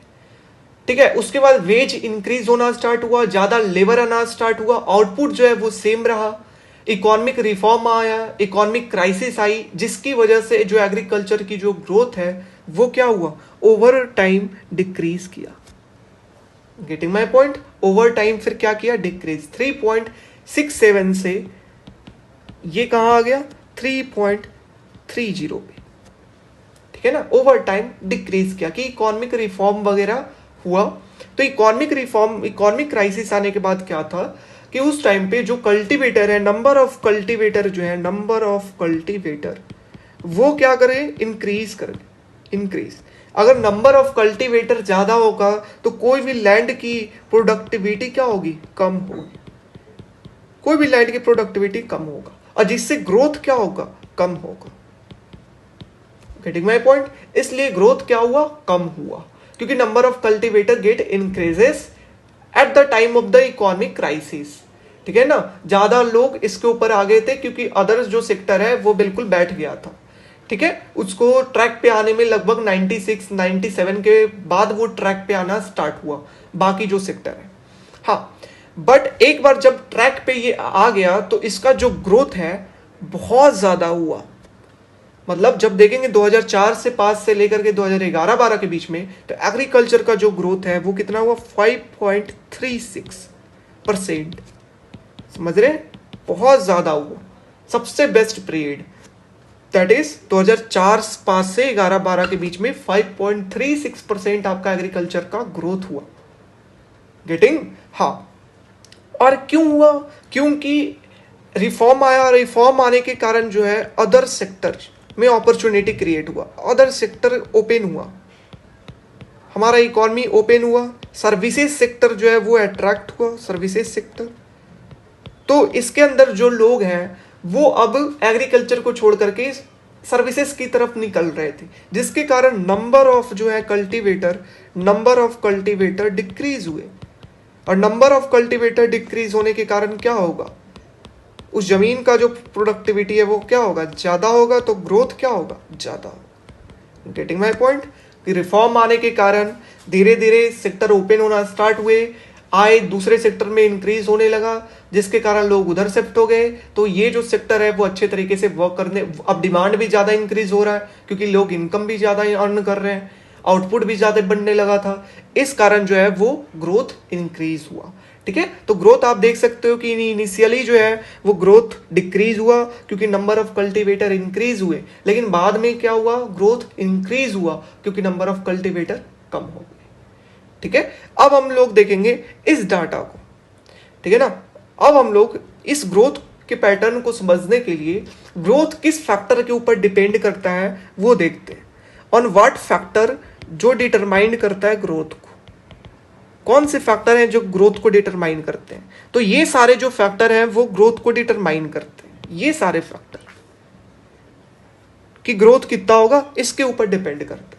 तो सबसे पहला जो फैक्टर है वो क्या है, आउटपुट। आउटपुट कांस्टेंट प्राइस के ऊपर, हम सभी में कांस्टेंट प्राइस के ऊपर देखेंगे, रियल वैल्यू देख रहे हैं, नॉमिनल वैल्यू नहीं देख रहे। तो कांस्टेंट अगर आउटपुट देखे तो आप देख सकते हो 1983-94 के बीच में 2.46, ये 2.44, तो लगभग ये क्या है, कांस्टेंट, लगभग ये कांस्टेंट है बिल्कुल दोनों पीरियड, 20 साल तक कांस्टेंट, ठीक है ना। लेकिन 2005 के बाद क्या हुआ कि बहुत अच्छा इसके अंदर ग्रोथ हुआ एग्रीकल्चर के अंदर, है ना, क्योंकि प्रोडक्टिविटी इंक्रीज हुई, ठीक है ना, इनकम इंक्रीज हुई, डिमांड इंक्रीज हुआ, प्राइस इंक्रीज हुआ, जिसके कारण आप देख सकते हो यहाँ पर आउटपुट जो है वो इंक्रीज हुआ, डबल हो गया आउटपुट, लगभग डबल हो गया। तो ये बात था आउटपुट का कि पहले 20 साल कांस्टेंट, फिर आउटपुट बढ़ गया। कॉस्ट ऑफ इनपुट अगर आप देखते, इनपुट का कॉस्ट आप देखोगे वो हमेशा कॉस्ट ऑफ इनपुट बढ़ा ही होगा, कि लोग फर्टिलाइजर का यूज करने लगे, पहले कुएं वगैरह रहती थी, ठीक है ना, नहर तालाब वहां से करते थे, फिर पाइप लगाना स्टार्ट किया, तो ये सारा इनपुट कॉस्ट इंक्रीज हुआ, अलग अलग पेस्टिसाइड यूज करने लगे, जिसके कारण इनपुट कॉस्ट हमेशा बढ़ते ही गया, ठीक है। Next one is wage rate. Wage rate का आप ट्रेंड समझ चुके हैं पहले भी, क्योंकि 1983 से लेकर के 1994 के बीच में इंक्रीज किया होगा वेज रेट, सही है।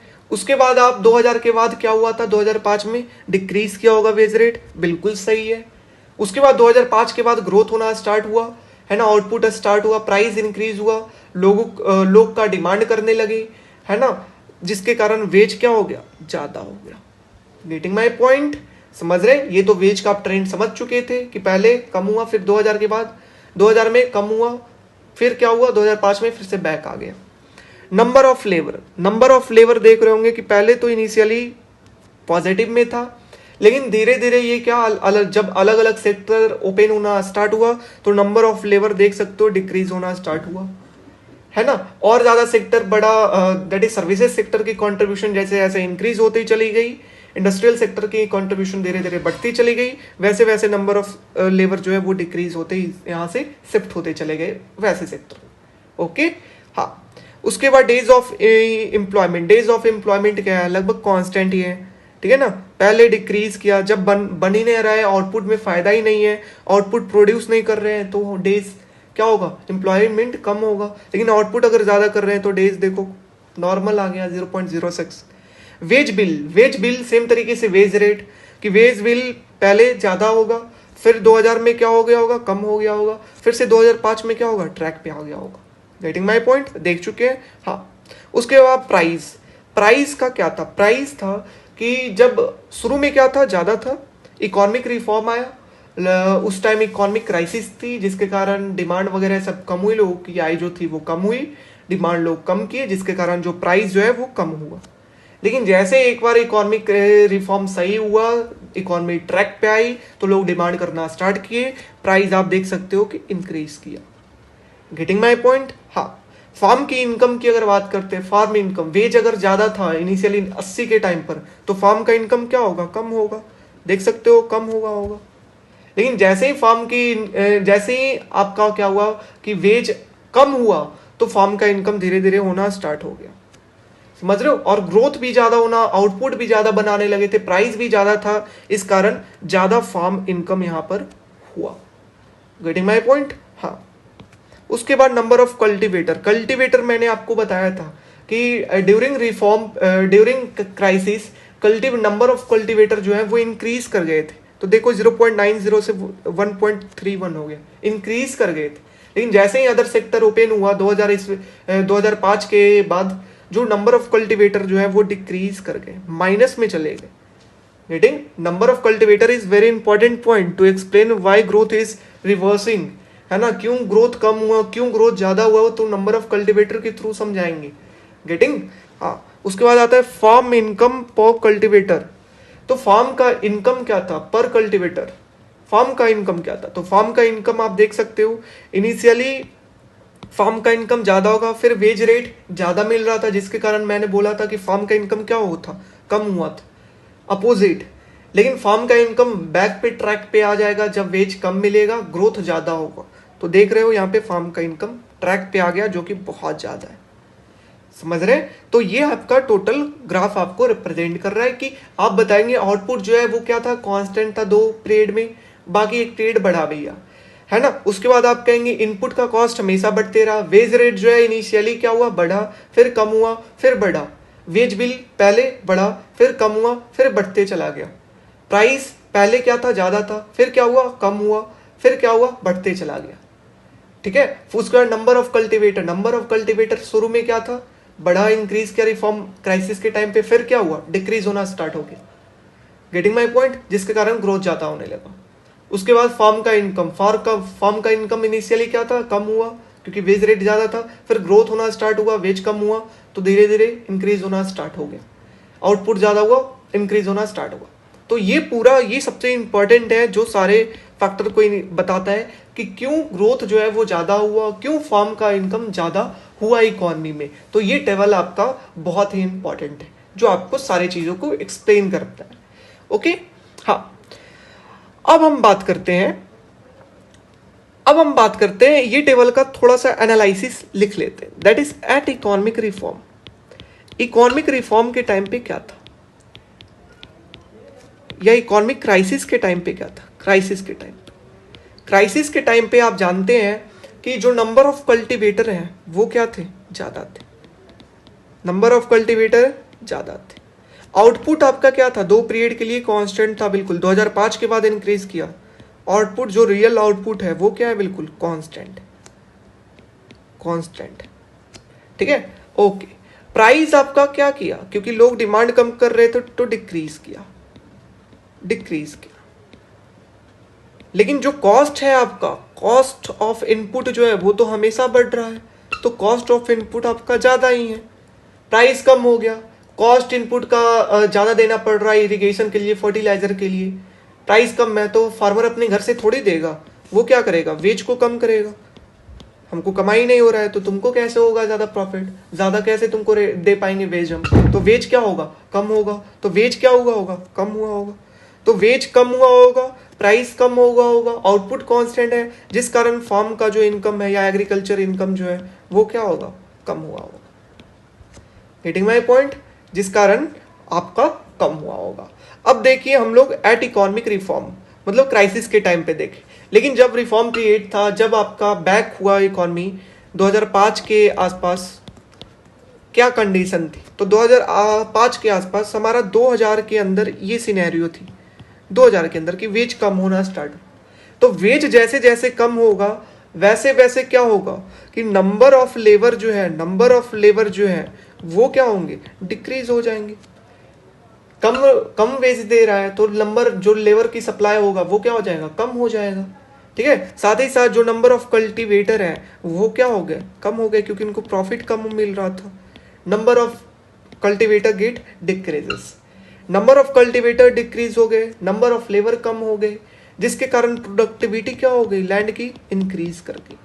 प्रोडक्टिविटी लैंड की अगर इंक्रीज करेगी तो आउटपुट क्या होगा, इंक्रीज होगा। आउटपुट इंक्रीज होने के साथ साथ जो है अदर सेक्टर आने के कारण, अदर सेक्टर जो है वो अच्छा ग्रोथ करने के कारण, लाइक सर्विसेज सेक्टर, जिसके कारण लोगों का जो इनकम है वो क्या किया, इंक्रीज किया। पीपल, ठीक है ना, लोगों का जो इनकम है वो इंक्रीज किया, जिसके कारण लोग डिमांड क्या किए, ज्यादा करने लगे। और डिमांड अगर ज्यादा करेंगे और सप्लाई जो है वो लेबर का कम है तो इसका इफेक्ट क्या होगा, इसका इफेक्ट ये होगा कि वेज आपको इंक्रीज कराना पड़ेगा। साथ में डिमांड ज्यादा कर रहे हैं तो प्राइस क्या होगा, ज्यादा करना पड़ेगा, प्राइस ज्यादा होगा।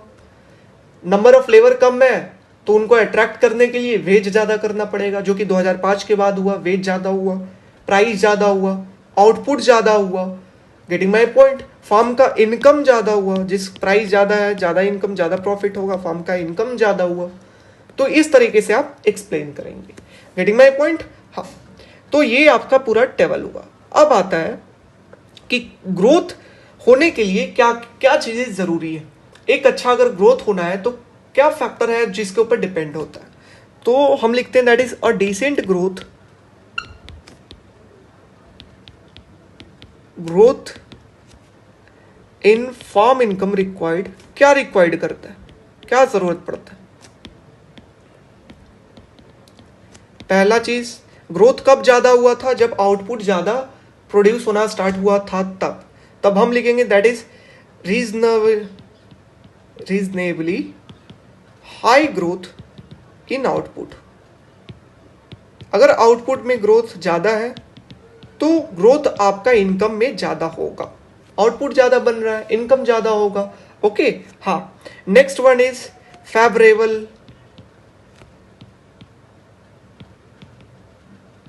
Favourable price for farm product.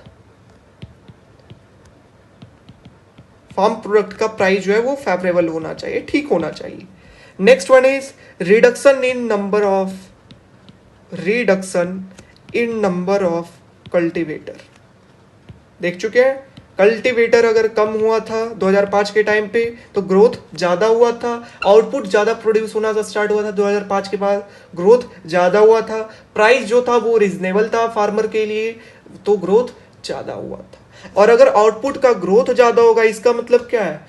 Labour का डिमांड भी क्या होगा? ज्यादा होगा। डिमांड फॉर लेबर इंक्रीजेस, और डिमांड फॉर लेबर अगर बढ़ेगा तो वेज क्या होगा? ज्यादा मिलेगा। यस और no? Yes, getting my point. तो ये इसके ऊपर डिपेंड करता है, आउटपुट के ऊपर, या आउटपुट या इनकम फार्मर का कितना है उसके ऊपर डिपेंड करता है कि वेज कितना लोगों को मिल रहा है, क्योंकि वो डिराइव्ड होता है। Getting my point? हाँ। अब हम लोग आगे देखने जा रहे हैं। अब हमारा जो आगे नेक्स्ट पॉइंट आता है वो है पॉइंट नंबर 6। पॉइंट नंबर 6 हमारा बताता है कि एग्रीकल्चर के अंदर क्या डिस्ट्रेस है, क्यों एग्रीकल्चर के अंदर पॉवर्टी है, वो हम लोग एक्सप्लेन करने जा रहे हैं। That is farm income, agriculture, agrarian distress and farm poverty. Okay, तो आप देखिए, हमने आपको बताया था कि जो एग्रीकल्चर के अंदर, ये एग्रीकल्चर का जो टोटल इनकम है उसके अंदर जो शेयर जो है वो इंक्रीज किया किसका? लेबर का। और डिक्रीज किया किसका? फार्मर का या कल्टीवेटर का। लेबर का शेयर इंक्रीज किया, फार्मर का शेयर डिक्रीज किया, जिसके कारण जो लेबर और फार्मर के बीच में जो डिस्पैरिटीज है, ठीक है ना, जो लेबर और फार्मर के बीच में डिस्पैरिटीज है वो क्या हुई? कम हुई। Getting my point? जो डिस्पैरिटीज है वो लेबर और फार्मर के बीच में वो क्या हुई? कम हुई। डिस्पैरिटीज जो दूरियां हैं उनके इनकम के बीच में वो क्या होने शुरू? कम होनी शुरू हुई। ठीक है ना, जो कि अच्छी चीज है कि दूरियां, हमारा इनइक्वलिटीज जो है वो कम होना स्टार्ट हुआ।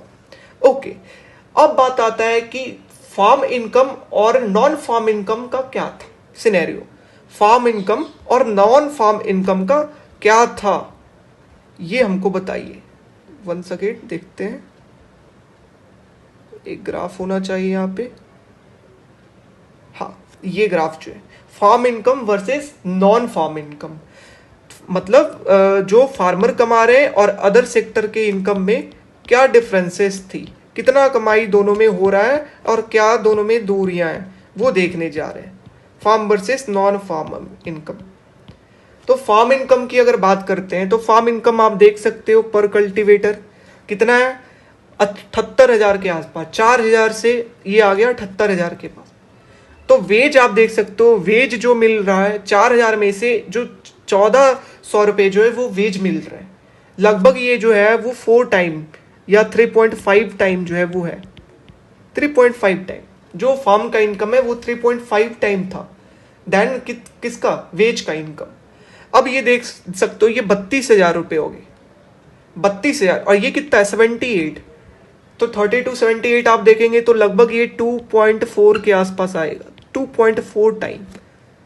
तो आप देख सकते हो कि यहाँ पर जो डिस्पैरिटीज है वो डिक्रीज हुई, कि जो दूरियां थी पहले दोनों के इनकम के बीच में 3.5% टाइम था फार्म का इनकम, ठीक है ना, अब कितना हो गया? 2.4%। तो ये क्या हुआ, डिस्पेरिटीज डिक्रीजेस, ये बता रहा है ओवर टाइम।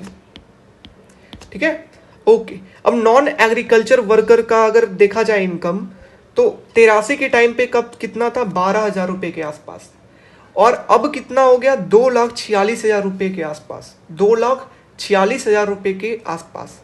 तो अगर आप देखेंगे इसके साथ, अगर आप रिलेट करेंगे तो 4,000 था तो ये 12,000 है, लगभग 3% के आसपास।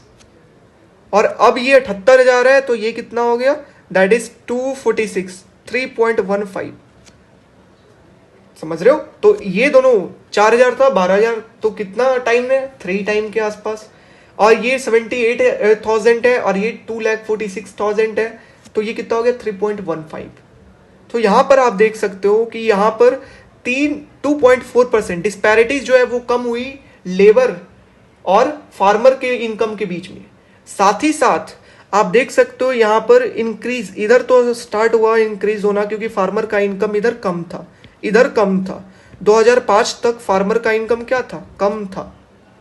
Getting my point? लेकिन 2005 के बाद क्या हुआ कि 2005 तक आप देख सकते हो बिल्कुल कम था, 4% पहुंच गया था।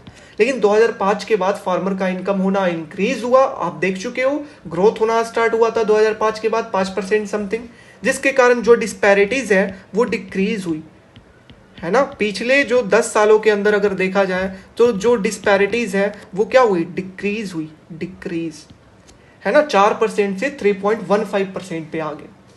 ठीक है, तो ये तो आपको यहाँ पे एक चीज याद रखना होगा कि farm versus non farm income कितना है, ये आपको याद रखना होगा। ठीक है ना, डाटा आपको शो करने के लिए।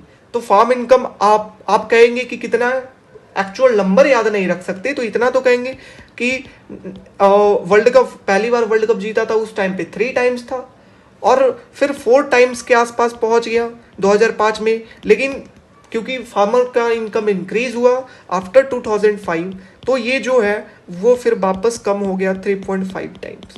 तो डिस्पैरिटीज अभी के टाइम में, अभी के कुछ पीरियड में डिक्रीज हुई। ठीक है ना, that is agriculture versus non agriculture के बीच में डिस्पैरिटीज जो है वो कम हुई। तो आप कहेंगे कि चाहे डिस्पैरिटीज लेबर वर्सेस फार्मर हो, चाहे यहां क्या है, लेबर, यहां क्या है, लेबर वर्सेस फार्मर, ये, और यहां क्या है, that is farmer versus non farmer income, non farmer income. तो दोनों में क्या हुआ, डिस्पैरिटीज इधर 2005 के बाद कम हुआ। ठीक है, हाँ। उसके बाद अब हम लोग देखने जा रहे हैं व्हाट इज द, क्योंकि हमारा टॉपिक ही था कि what is the distress, what is the aggregation distress. तो अब हम देखने जा रहे हैं क्या है डिस्ट्रेस। तो ये फार्म की सुसाइड का रेट देखने जा रहे हैं। तो देखिए 1995 में जो है वो जो फार्म सुसाइड किए थे वो कितने थे, वो 10,000 जो फार्मर है वो सुसाइड किए। तो 1995 से 2004 के बीच में अगर देखें तो कितने नंबर ऑफ फार्मर सुसाइड किए, नंबर ऑफ फार्मर जो है वो सुसाइड किए, कितने number of farmer, that is 10,720। तो 1995 के अंदर था, लेकिन ये 2004 में इंक्रीज हो गया 18, दैट इज 18,241। ठीक है, इतने फार्मर जो है वो सुसाइड किए थे। ठीक है, और ग्रोथ रेट कितना था इस पीरियड में, 95 से 2005 के बीच में ग्रोथ रेट कितना था, दैट इज 1.96 का, 1.96 का ग्रोथ रेट था। ठीक है, ओके। अब बात आता है 2004 से लेकर के 2012 के बीच में, 2005 से 2012 के बीच में क्या है। तो 2005 से 2012 के बीच में नंबर ऑफ फार्मर जो सुसाइड किए हैं वो कितना किए हैं, 13,754, 13,754 फार्मर जो है वो सुसाइड किए। और ग्रोथ रेट कितना था इस पीरियड में, 7.29%, 7.29%। तो आप देख सकते हो 10 लाख से ये इंक्रीज होकर 10,000 से इंक्रीज होकर के ये 18,000 तक पहुंच गया नंबर, और फिर 18,000 से ये 13,000 पर नंबर पहुंच गया। क्यों? इससे क्या पता चलता है कि जब ग्रोथ कम होगा तो इनकम फार्मर की कम होगा, आउटपुट कम होगा, जिसके कारण उनको खाने पीने फैमिली की टेंशन होगी, है ना, जिसके कारण वो इनडेप्थनेस, उधार लेंगे, कर्ज में डूबेंगे, वो सुसाइड का नंबर उनका इंक्रीज हो जाएगा। लेकिन फार्मर का अगर ग्रोथ ज़्यादा है ना, फार्मिंग सेक्टर का अगर ग्रोथ ज़्यादा है 7.29%, तो जो नंबर ऑफ फार्मर जो सुसाइड कर रहे हैं वो क्या कर गए, डिक्रीज कर गए, क्योंकि वो उधार भी जो लिए हैं, कर्ज पे वो भी पे कर रहे हैं, वो खाने के लिए भी उनका है, फैमिली भी सही से रह रहा है, that's why number of farmer suicide get decreases. तो ग्रोथ के ऊपर डिपेंड करता है कि नंबर ऑफ फार्मर, कितना नंबर ऑफ फार्मर सुसाइड करते हैं।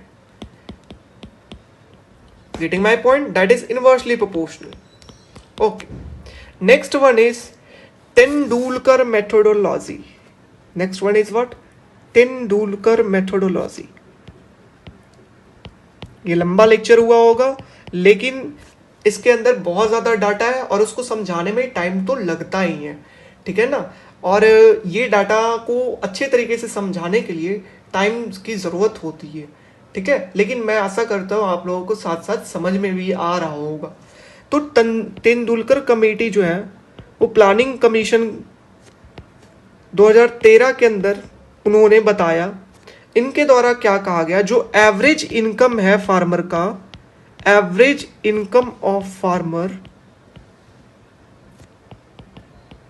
जो है वो कितना है, फार्मर दैट इज पर हाउस होल्ड, एक अगर 5 का फैमिली है तो उस फैमिली का जो एवरेज इनकम है वो कितना है, दैट इज 77,230 रुपये, ठीक है। और जो पोवर्टी लाइन है, poverty line for family of 5 member, family of 5 member, 5 member के फैमिली के लिए जो पोवर्टी लाइन है वो कितना था, दैट इज 48,960 रुपये। ये तेंदुलकर कमेटी के द्वारा कहा गया। और इनके द्वारा जो इंपॉर्टेंट बात कही गई वो क्या कही गई, पहला जो इंपॉर्टेंट बात इनके द्वारा कहा गया कि जो भी किसान जिनका सिर्फ आय एग्रीकल्चर के द्वारा आता है, वैसे किसान जो है 52% वैसे किसान जो है वो पोवर्टी लाइन से नीचे हैं। फिर से सुनिए, जो भी इंसान जिनका आय सिर्फ एग्रीकल्चर से आता है, वैसे किसान 52% वैसे किसान जो है वो पोवर्टी लाइन से नीचे हैं, ठीक है। तो that is average income of, sorry it is not 52%, 58%, ठीक है, that is average income of a farmer household dependent on agriculture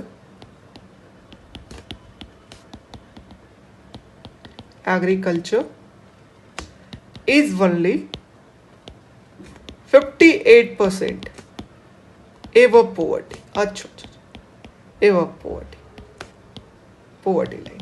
फिर से आप एक मिस्टेक को सुधार ले कि जो हम बोले थे कि वो पोवर्टी लाइन के नीचे है, वो ऊपर आप करना होगा, ठीक है ना, कि ऊपर है, ठीक है ना। जो किसान जिनका आय सिर्फ एग्रीकल्चर के ऊपर डिपेंडेंट है, तो वैसे किसान सिर्फ 58% किसान ही जो है वो पोवर्टी लाइन के ऊपर है, बाकी जो 42% किसान है वो पोवर्टी लाइन के क्या है, नीचे।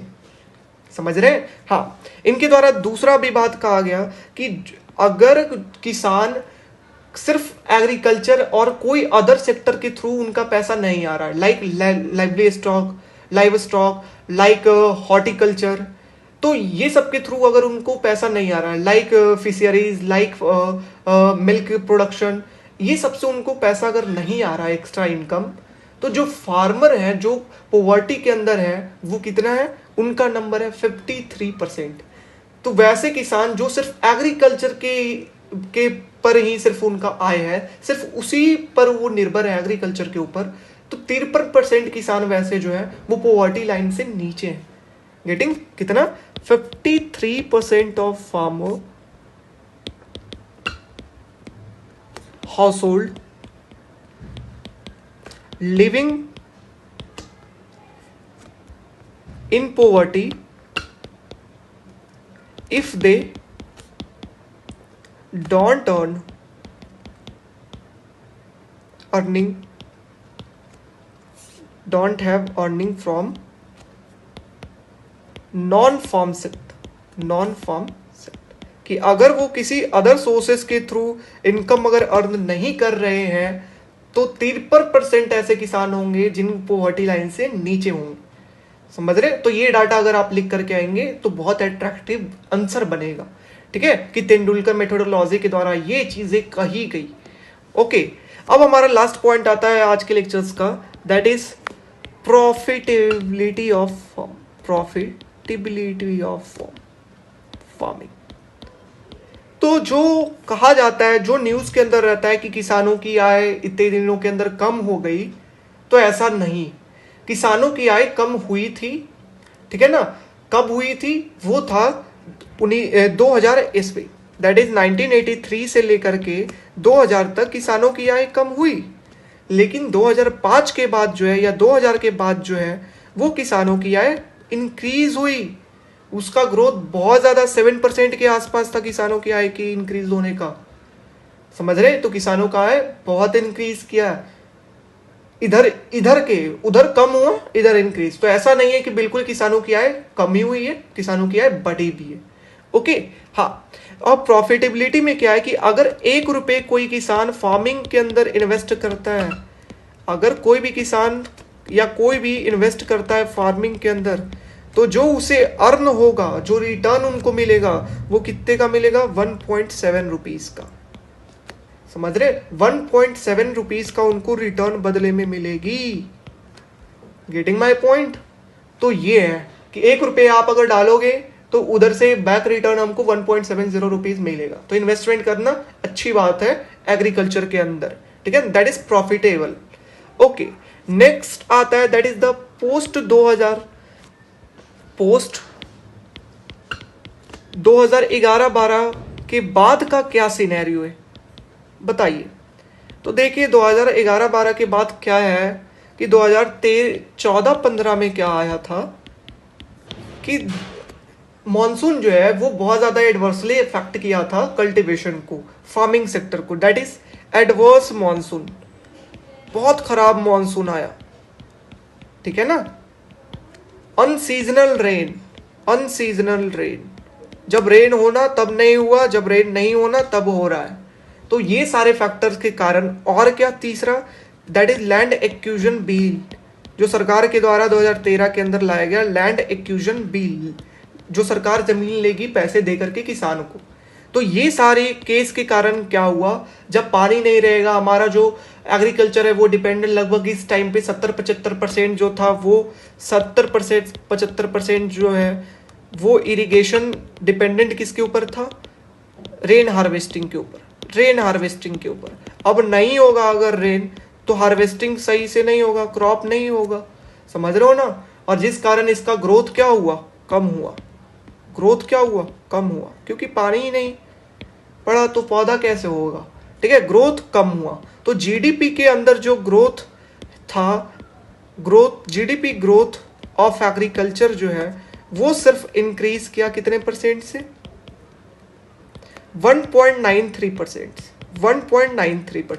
लगभग पिछले जो डिकेड है उसका हाफ। 2005 से लेकर के 2011-12 के बीच में जो था, उस डिकेड से हाफ बिल्कुल जीडीपी ग्रोथ इंक्रीज की, ऐसा एजम्पशन किया गया है, ठीक है। उस साथ ही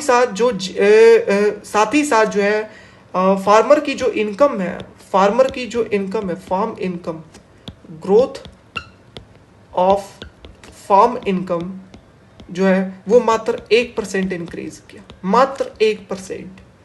तो हम लोग ऐसा मान रहे हैं कि जो फार्म की जो इनकम है वो अभी के टाइम में डिक्रीज हुई है, क्योंकि ग्रोथ कम हुआ। Getting my point? Growth farmer की इनकम की कम हुई due to adverse seasonal rain, adverse monsoon and land acquisition policies, that are the reason जिसके कारण फार्म का इनकम कम हुआ, ठीक है। अब हम बात करते हैं कॉन्क्लूजन की। क्या कॉन्क्लूजन है? तो कॉन्क्लूजन हमारा है कि ग्रोथ 1980 से लेकर के 83 से लेकर के 2000 तक डिक्रीज किया, फिर इंक्रीज किया, तो ये मिक्स फिगर देता है, कभी ये बढ़ता है कभी कमता है, एक कोई ट्रेंड नहीं दे रहा है कि हमेशा बढ़ ही रहा है। समझ रहे हो? That is your do not show any sequence, do not show any sequence, कोई सीक्वेंस नहीं बता रहा है हमें।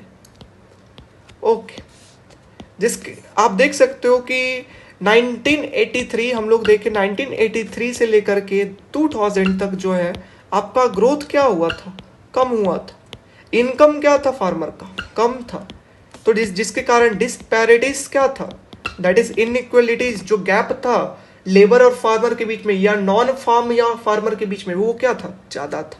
यस और नो? यस, 4% के आसपास था डिस्पैरिटीज, उधर भी 4% के आसपास था डिस्पैरिटीज। समझ रहे हो? अब 2000 के बाद क्या हुआ कि number of cultivator get decreases, output get increases, wage get decreases, है ना, डिमांड गेट इंक्रीजेस, जिसके कारण ग्रोथ क्या हुआ भैया, ज्यादा हुआ। इनकम क्या हुआ फार्मर का भैया, ज्यादा हुआ। इनकम क्या हुआ भैया, ज्यादा हुआ। इनकम अगर ज्यादा हुआ तो जो डिस्पैरिटीज है फार्म नॉन फार्म या लेबर और फार्म के बीच में, वो क्या हुआ, कम हुआ। Getting my point? So this is our conclusion. साथ ही साथ जो रेशियो है फार्मर और वेज के बीच में, वो कितना है, 82 और 18 का। समझ रहे हैं ना? तो ये ओवरऑल आपका लेक्चर हुआ किसके ऊपर, फार्म इनकम इन इंडिया के ऊपर।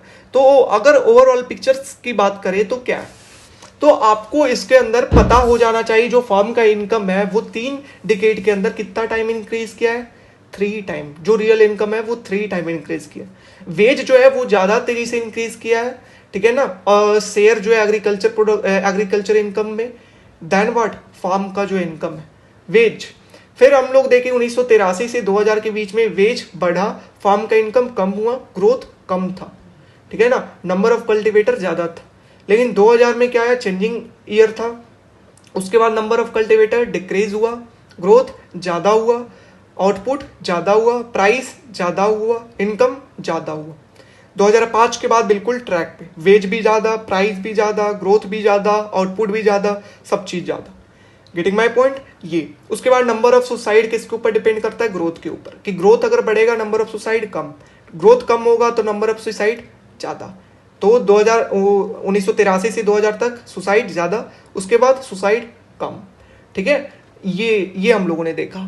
इसके बाद उसके बाद हम लोगों ने क्या देखा कि फार्मर नॉन फार्मर इनकम क्या था कि 4% के आसपास, जो दोनों के बीच में डिफरेंसेस थे कितने परसेंट, 4% के आसपास थी बिफोर। उसके बाद ये कम हो गई 3.15। उसी तरीके से वेज के बीच का डिफरेंसेस पहले 4% से ज्यादा था, फिर अब जो कि 3% से ज्यादा था, अब जो है वो 2.4% के आसपास रह गए। तो डिस्पैरिटीज ओवर टाइम क्या हुई, डिक्रीज हुई है। तो ये हम लोगों ने जाना, ठीक है। उसके बाद हम लोग देखे कि तेंदुलकर मेथोडोलॉजी क्या बोले कि जो 53% पॉपुलेशन है फार्मर, जो सिर्फ इनकम उनका फार्मर से आता है और कोई एलाइड सेक्टर से नहीं, वो क्या है, पॉवर्टी लाइन से नीचे है, ठीक है। 58% जो फार्मर है जिनका एवरेज इनकम जो सिर्फ एग्रीकल्चर के ऊपर है वो पॉवर्टी लाइन से ऊपर है, बाकी सब नीचे है। ये तेंदुलकर के मेथोडोलॉजी में कहा गया। प्रॉफिट क्या है कि 1 रुपये अगर इन्वेस्ट करेंगे तो कितना आपको मिलेगा, 1.70 रुपीज मिलेगी। Getting my point? हाँ। पोस्ट सिनेरियो क्या है कि मानसून, सीजनल मानसून जो है वो गड़बड़ा गया, unconditional adverse monsoon, land acquisition, जिसके कारण जो है वो फार्म का जो ग्रोथ रेट है इनकम का 1%, जीडीपी का ग्रोथ रेट 1.9% के आसपास। सो दिस इज कंक्लूजन आप लिखेंगे कि ये चीज ग्रोथ होने के लिए आउटपुट को होना ज्यादा है, फार्मर का इनकम अगर ज्यादा करना है तो आउटपुट का ग्रोथ ज्यादा होना चाहिए, और क्या, जो नंबर ऑफ कल्टीवेटर है वो कम होना चाहिए, तब आउटपुट का ग्रोथ ज्यादा होगा तो वेज ज्यादा होगा। तो this is overall a story of what our farm income. तो अगर आपको ये वीडियो अच्छा लगा हो तो ज़रूर आप लाइक करें, सब्सक्राइब करें, शेयर करें, और साथ ही साथ अगर आपको ज़्यादा अच्छा लगा हो या आपको कोई डाउट हो तो ज़रूर आप नीचे कमेंट करें। कमेंट हमें जो है वो मोटिवेशन देता है ताकि आपके लिए और वीडियो ला सके ऐसे। तो चलिए हम लोग मिलते हैं नेक्स्ट लेक्चर में। Thank you so much.